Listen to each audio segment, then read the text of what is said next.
Hello, everybody. My name is Drew Dosek, and welcome to Trading the Close. Hopefully, everybody had a great holiday weekend and enjoyed some time off yesterday. But right now, back into the charts we go because we have the markets moving up and really floating up today. And that's off the back of news that tariffs were at least eased for the time being for the European Union. They were supposed to go into effect on June 1st.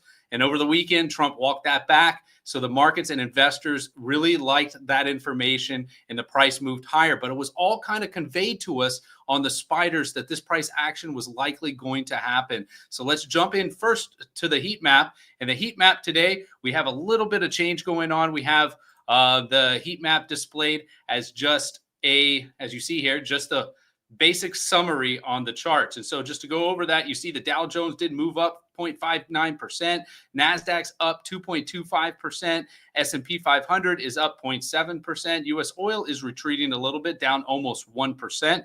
Gold is doing the same, down 1.08%.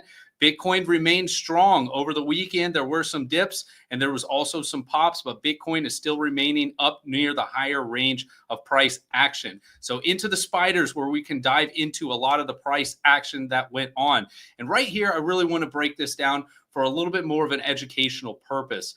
Folks may or may not understand the confirmation signal, but it will save you thousands of dollars if you do understand it and see how price flows on charts. All right. So for many weeks now, we've been watching this blue parallel channel. Price action broke above here and then confirmed above here, telling us that when price was going to come down to this parallel, there would be support here. And it held support here, held it here, but then broke on Friday.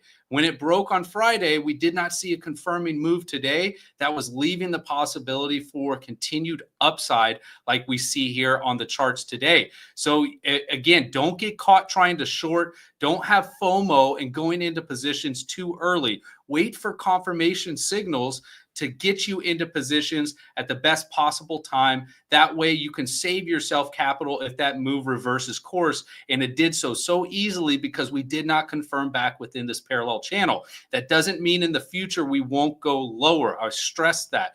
The old adage is just repeating in my mind over and over again this month. Sell in May and go away. What do we have on the horizon? We have tariffs being due coming next month and also into the beginning of July. Not all of those tariffs are going to work out as we plan. It's just a matter of odds working themselves out. Some will work out, some may not, but we will likely be experiencing more turbulence. And also, if you're a member here with us at Verified Investing with Trade Alerts Explorer, it's a service where we put out a myriad of videos every single week with trade calls that we do, with option calls and puts that we do. And I specialize in cycles. And right now on May 15th, you can see starting right here, we have a new cycle that took place, one that's supposed to be neutral to slightly bullish. But whenever I have a move up like this into a cycle, usually the cycles help reverse course of sentiment for the time being. So this cycle does last about 3 to 7 weeks. So from May 15th on, we're currently right at the same price, basically still neutral as this cycle would imply. So we did have a little pullback, then a bounce back up. And then now we are now trading right here slightly above this yellow trend line. If I jump into the 10-minute chart, look how close the spiders were almost got above this blue parallel to close on Friday. They didn't do that, and then they since now have pushed up higher today as we discussed. But notice where price got into resistance. It was this horizontal trend line that's displayed here on the daily chart right over here from this low pivot. So you notice too with the confirmation signal, we did not confirm above this trend line here. So that told us that if price were to come back down, it could easily go lower and not hold that price area amongst that trend line. Since price has gone down, now we've come back up. Will we confirm in the coming days above? It looks like today we're about to, in 15 seconds, about to close. Will we close above this trend line? And then tomorrow, will we confirm above? Well, I know we got Nvidia on deck for earnings. So a lot is going to be moving in the stock market in the near future. Into the Qs. The Qs you see here have had their test candle down here on Friday, pushing price lower, almost negating this bull flag for the time being. that's just a test candle because we're right back in bull flag pattern formation up here on the charts. It's not as clean as what I would like, which could mean that it is vulnerable to a fall. However, if this bull flag pattern plays out, we're going to be moving up to 540 and 81 cents. Right now, that's where the probabilities lie for the Qs, and it all really will depend on how well Nvidia does tomorrow in earnings. And to the SMH we go. The SMH, as you know, is the semiconductor ETF. Just like the Qs, this did have a break of this bullish consolidation. I love when we have bullish consolidation at a slightly declining angle. Usually how you would anticipate a flag hanging from a pole. If this were the pole, the flag typically doesn't hang straight out unless there's some violent wind. But right now we've had a decline on the SMH, but it's fought its way back up today above this trend line. Again, back to the confirmation signal. If we confirm above, the likelihood shifts for us to go up to 260.05, which was the high pivot place on the spiders before we had our big fall this year. So this will be a significant level to pay attention to. Into the IWM. The IWM now also, just like the other indices, is pushing back up today, but notice where it's going. It's going right towards this trend line that it was rejected from in price just the other week. So now with this trend line now being approached again, we have to consider the chances it could push higher through it. Now this trend line has been hit over 3 times. It has become weakened. The likelihood for a pierce and move through increases. So the next major area of resistance is up here at 214 and 38 cents. We'll be watching this closely tomorrow to see how that all plays out. Into Bitcoin, as we see here, Bitcoin, as I mentioned before, the trading up in this upper range of this parallel. It's done a great job catching support right here at this 50% area of the parallel. So far right now at $109,775, it is implying it could still move higher on Bitcoin.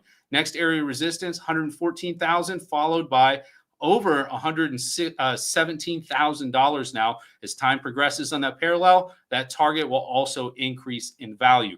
Into gold. We saw gold did reverse a little bit of the gains that it had from last week.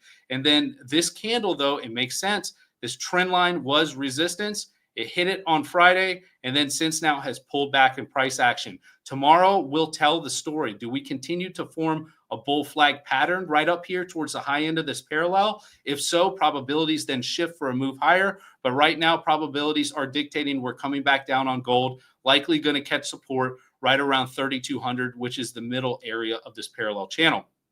Into silver. Silver's doing an awesome job so far, having broken out of this trend and then also confirmed up here with price action too. This price action is forming a bull flag, implying if it stays this way over the next few days, price action will likely go up to 34.86. I still have a measured move target from this inverse head and shoulders pattern up here at 38.97. And by the time price could get there, we likely may be all the way over here, which would make sense, getting and hitting that area somewhere close to the trend line. But still, the measured move would be significant resistance if that does accomplish. Into U.S. oil. U.S. oil still struggling with this declining trend line as we've displayed over the last few weeks. So far, though, price action, this is to be anticipated. Price coming down just ever so slightly, but it's not going much lower on the charts as of yet. In the near term, this is a bear flag. However, this is somewhat of an inverse head and shoulders pattern that is starting to form on the charts, which would mean that oil would have a chance to go up and test this declining trend line at 72.17. Right now, kind of in the middle grounds for oil, and we'll see how that develops over the coming days. Into nat gas. Nat gas has done a great job getting back into this wedge pattern that you see here displayed on the chart. So far, all this was a big test momentum down and then a rocketing candle up, propelling price and momentum for nat gas back up into this wedge. So if it maintains in this area, we don't have much time for price then to either break out above or break down below. The immediate resistance is going to be right here at $3.86. Should we break out, next resistance, $4.18. Into the 10-year. Part of the reason the markets are moving up with such ease today is because the 10-year yield is also dropping as well. Notice last week, how I was expressing some concern over the potential of a confirming move above this trend line. That did not happen. We since now have come right back down underneath this trend line, alleviating those concerns. So this trend line, though, is still in play. If we break above this and confirm, that would indicate the price on the 10-year would go higher. In that case, the measured move may not be accomplished since this pattern is somewhat being negated now with this inverse head and shoulders pattern, but I still would have 5.289% on the radar for a potential move up higher on the 10-year. That is a few steps ahead. We've got to break above and confirm. Please remember that, or at least take note of it. Now, into one of the biggest players in the stock market. We have earnings on Nvidia due tomorrow after the bell. See right here, Wednesday, May 28th in the afternoon. So far on Nvidia, we've been forming a bull flag pattern. All that implies price action should go up. This bull flag pattern produces a measured move target up here to 151.71 cents. We'll see if we have good earnings on Nvidia. We could very well be busting through this initial resistance of 138.90 and be making a move higher up to 151.71. If earnings disappoint tomorrow after the bell, first support area is going to be this bottom end of the parallel, 126.88. Followed by this declining trend line right here. Declining trend line roughly around $117.22. And notice how nicely that matches up with the gap fill right here on May 9th.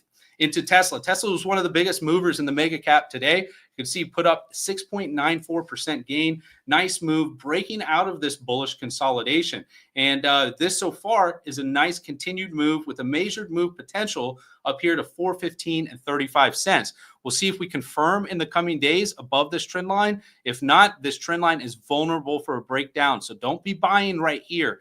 Wait, be patient, sit on your hands, analyze the charts, understand what they're trying to tell you, and get in at the optimal place. Because if you can get in here after a confirmation, then you have minimal risk. Say if we do end up breaking down, you can simply stop out. Stopping out with a loss of maybe $3 to $4 per share is a lot better than $15 or $20 per share if you're FOMOing and buying in up here. So understanding technical analysis will help guide you to make more money and make ultimately less mistakes. Into APP, another big mover and one that could be potentially breaking out from this consolidation. You see here, we do have a close today right here near the highs of this green candle pivot, also above this trend line that's been holding down price over the last couple of weeks. So we'll watch tomorrow if we get any confirmation above that.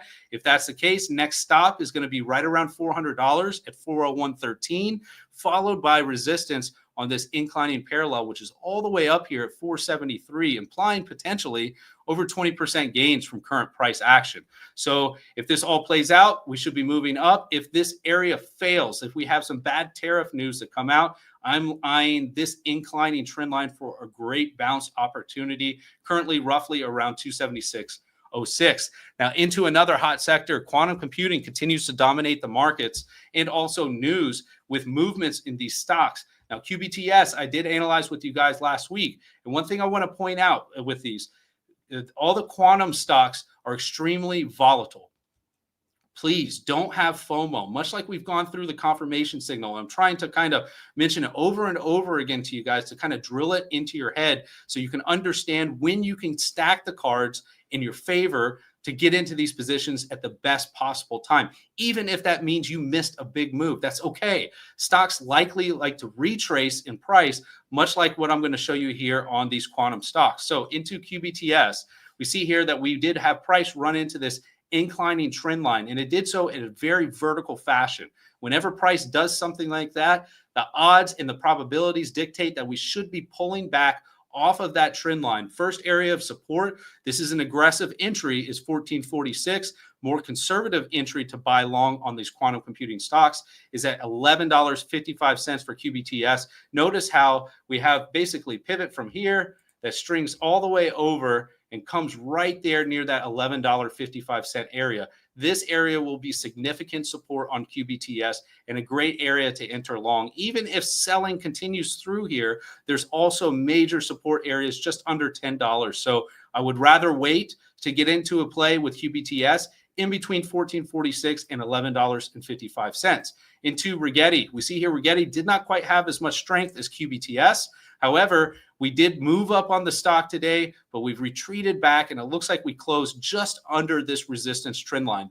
What this tells me is price action on Rigetti is likely coming back down to this trend line. This trend line right now is at $12. So keep that in mind if you're interested in getting into any quantum computing stocks. Right around $12 for Rigetti would be a great entry, followed up by this other inclining trend line, which is currently going to be roughly $10.62 on the charts. Into QUBT, another quantum stock. This one did not move up quite as much as QBTS or Rigetti, and you can see the relative weakness that this stock is having compared to those others. So I would advise here too, wait for a retrace. We did confirm up above this trend line right here. Price moved here and then finally confirmed here on Friday the 23rd. In doing so, that has turned this trend line into support. Support currently on this trend line is right around $10.36, $10.35, depending upon when price comes back into it, should it pierce. We do have another gap fill right here at $9.24. And what I mean by a pierce is very similar to what I showed you on the spiders. We had a pierce down here, allowing folks to get in to go long, and then boom, a nice bounce and recovery back. And the same thing potentially could be happening here on QUBT. All right, so a lot of info there that we went over. So happy to be back in the office going over these charts with you guys. I'll have more info tomorrow. I'm excited to see what Nvidia is going to do. Can't wait to analyze those charts and movements, because that likely will dictate some near-term price action in the markets in general. All right, so thanks again for watching, guys. Look forward to being back tomorrow. You guys have a great rest of the day.